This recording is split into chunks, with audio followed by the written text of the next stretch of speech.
Olá, alunos. Voltamos então para a nossa primeira aula aí para falar de algumas questões, né, de revisão.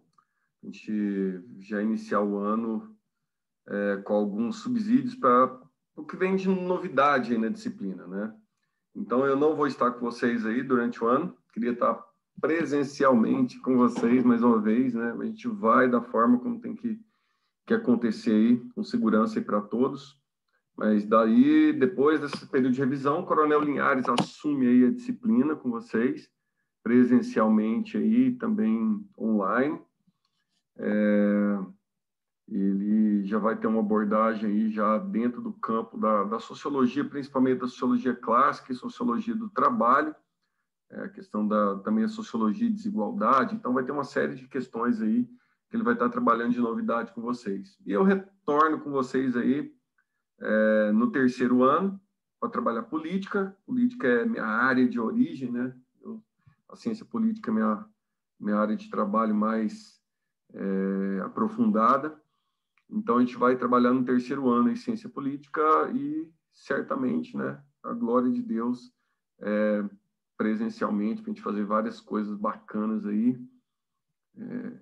2022 é um ano eleitoral, então, quando é ano eleitoral, que a gente trabalha muito na ciência política e as discussões, os temas são muito legais de trabalhar.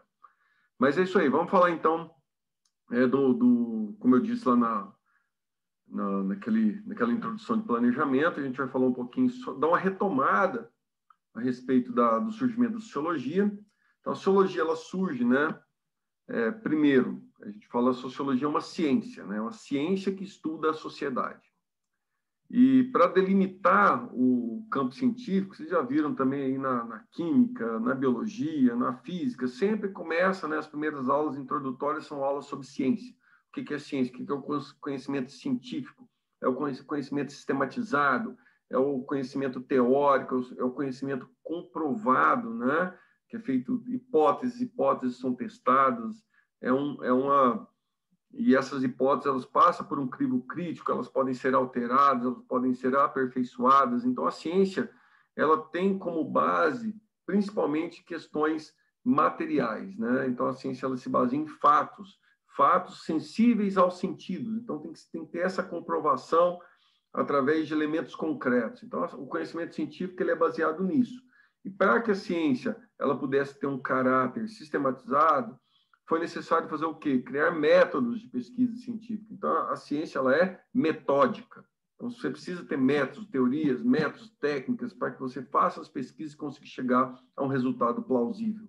E a ciência ela se contrasta com outras formas de conhecimento, principalmente nesse período em que a ciência se eleva a uma categoria explicativa relevante ou a principal categoria explicativa, ela teve que se contrastar com outras formas de conhecimento, que, por exemplo, o conhecimento religioso, que era o principal oponente da ciência naquele período, né? Então, a crença religiosa em que existe no sobrenatural, a crença naquilo que não é objetivo, né? A religião ela é subjetiva, ela é baseada em questões espirituais. Então, a ciência ela se contrapôs muito com a religião nesse período de construção da modernidade aí, a partir do século XVI para frente, né? A gente tem o período do Renascimento, que é um conhecimento mais filosófico, e a partir do século XVIII, século XIX, a ciência se afirma como principal forma de conhecimento. E aí, ela tem esse contraste com o conhecimento religioso. Até hoje existe uma certa batalha ideológica entre ciência e religião, para quem tem, né, quem domina a verdade. A gente sabe disso, que está no nosso cotidiano e circula entre nós. Outra forma de conhecimento que a ciência ela teve que se destacar foi o conhecimento filosófico, correto? A ciência, na verdade, ela é um aperfeiçoamento desse conhecimento filosófico. Por quê? Porque a filosofia está na base da ciência. É através da filosofia que a problematização ela foi construída. Então, a filosofia tem esse papel, né, de questionamento e problematização. E essa problematização, através do pensamento racional e lógico, ela foi a base para a construção da ciência. Então, a ciência veio a comprovar algumas especulações filosóficas. Então, isso aqui mostra que a filosofia ela não é ciência, mas sim ela está no cerne da ciência, como um questionamento racional, como um questionamento lógico, uma busca de explicações em que a ciência basta está aí para comprovar, né? Então, a gente viu isso aí. A gente viu o senso comum também, que é outra forma de conhecimento, é o conhecimento que circula no nosso dia a dia, é o conhecimento baseado na experiência e não na comprovação como a ciência, é na experiência, naquilo que é testado, é falar que colocar garrafa PET de 2 litros em cima do padrão diminui energia, é falar são as crenças sobre remédios naturais que vai melhorar problemas musculares, problemas cardíacos, é o conhecimento que passa de geração para geração através da experiência.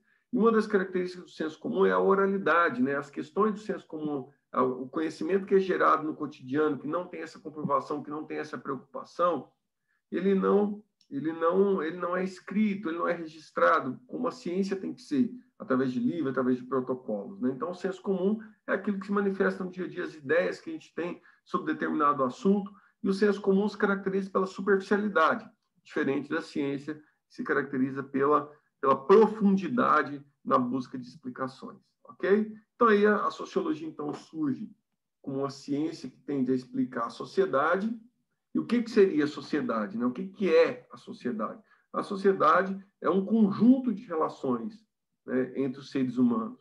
É um conjunto de relações, de interações humanas que são construídas e são sistematizadas na forma de cultura, na forma de padrões de conduta, na forma de arquitetura, na forma de trabalho, de organizações sistemáticas, né, de sistemas de convívio entre as pessoas, né? A sociedade ela é muito complexa, então a gente fala que é uma trama, é uma rede de relações entre as pessoas.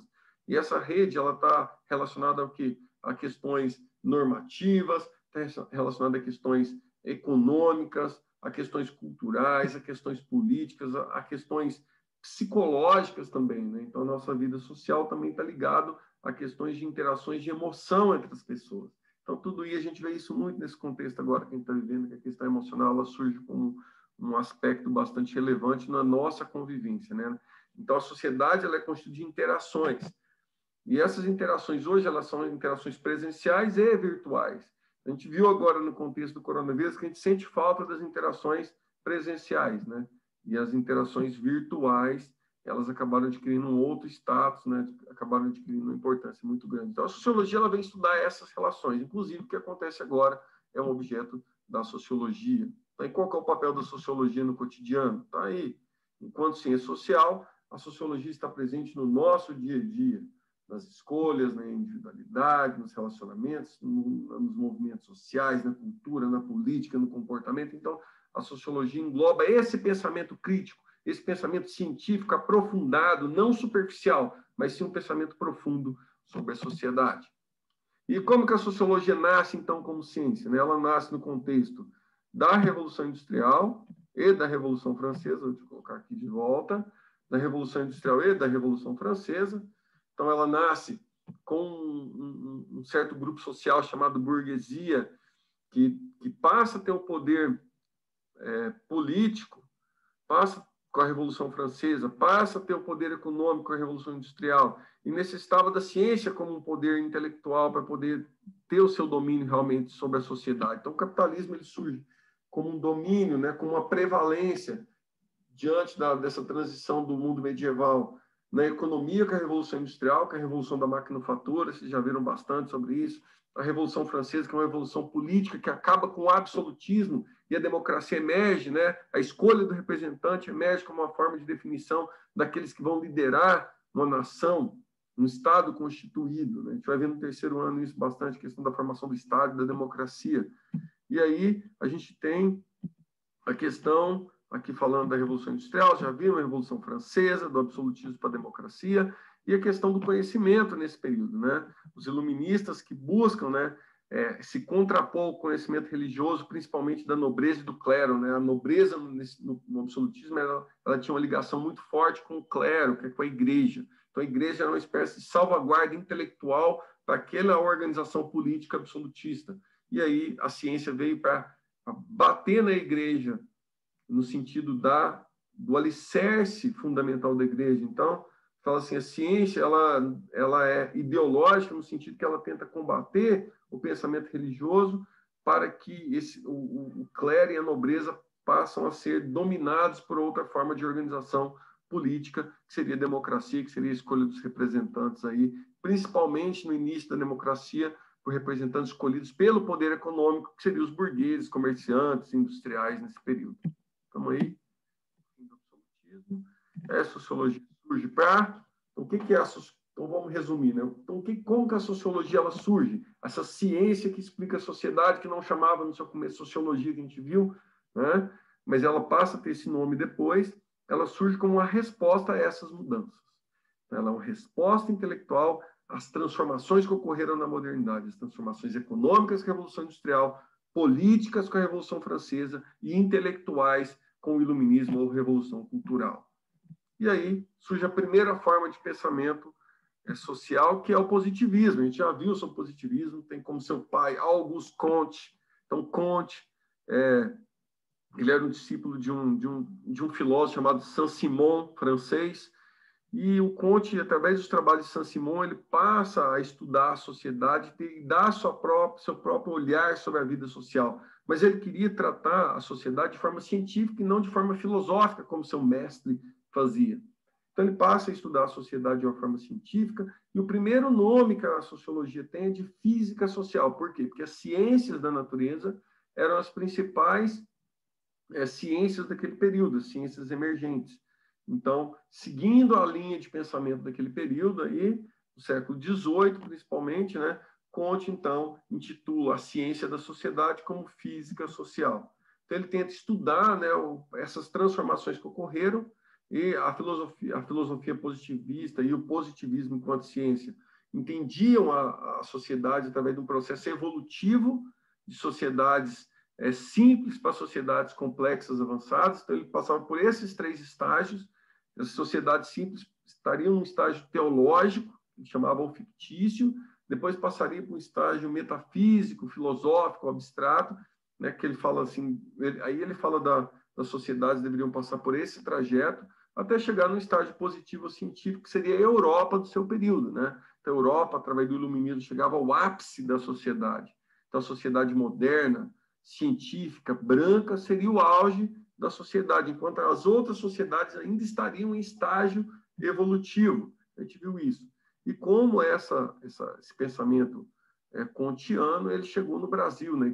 A gente viu que está até na nossa bandeira nacional, ordem e progresso vem da ideia, né? O amor para o princípio, a ordem como meio e o progresso como fim. Então, a ideia de ordem e progresso não está à toa na nossa bandeira. Então, Benjamin Constant, aí no século XIX, traz as ideias para o Brasil dos iluministas e principalmente dos positivistas, e se influenciou muito, né, a formação do Brasil, a partir principalmente da República Brasileira, né? Estamos falando aí com a intervenção militar que ocorreu no fim do Império. Então, o positivismo ele surge dentro das Forças Armadas como uma potência, né? Que Benjamin Constant era um oficial das Forças Armadas do Brasil. Então, ele traz as ideias positivistas para o Brasil, para dentro das Forças Armadas, e tem até hoje. Você se lembra que nós falamos a ideia de corpo, né? É uma ideia positivista. Por quê? Porque o positivismo, baseado na ciência da natureza, acredita que a sociedade é como um corpo, que é composto por partes, e essas partes elas são integradas e coesas, e elas devem funcionar de forma harmônica, então, como um corpo humano. Então, a ideia de corpo de aluno, de corpo docente, corpo permanente, é uma ideia positivista, que entende que um corpo funcionando em harmonia, que um corpo funcionando em ordem, ele evolui, ou ele progride. Então, está aí as ideias de Comte para nós, né? Então, a ideia de ordem e progresso está nas ideias de Comte, que ele chama de estática e dinâmica social. A estática social seria a ordem, né? Aquilo que é permanente na sociedade, aquilo que é um fundamento na sociedade, que depois o Durkheim vai tratar com o nome de instituições sociais. Também a gente fala isso na socialização, né? Então, o Comte ele traz essas questões aí para a gente pensar a sociedade como estática e como dinâmica social também. Então, Comte ele passa a ver a sociedade dessa forma. A dinâmica social seria o quê? Aquilo que é passível de mudança, aquilo que é passível no processo evolutivo da sociedade. Na próxima aula eu vou retomar um pouquinho essa questão do Comte, da sociologia positivista, né?